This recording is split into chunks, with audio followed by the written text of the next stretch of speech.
Welcome to the Slop Farm. Enjoy the video.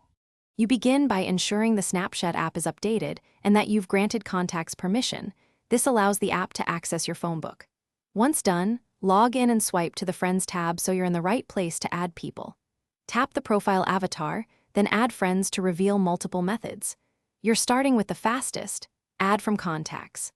This first action links names and numbers to potential matches so you can move straight into finding real friends without guessing. You'll now sync and scan the list of suggested contacts. Tap Add from Contacts and allow a sync. Snapchat compares numbers to accounts and shows matches.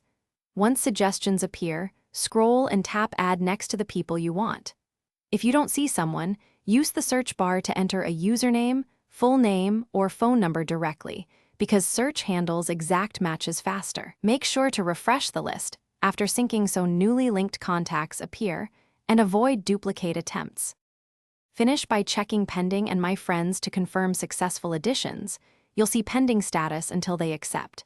If a contact doesn't appear, go to Device Settings, re-enable Contacts Permission and Force Close, then reopen Snapchat to resync.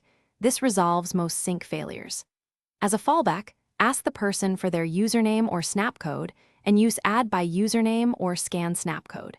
If syncing still fails, restart your phone. That simple step often clears permission or background sync issues.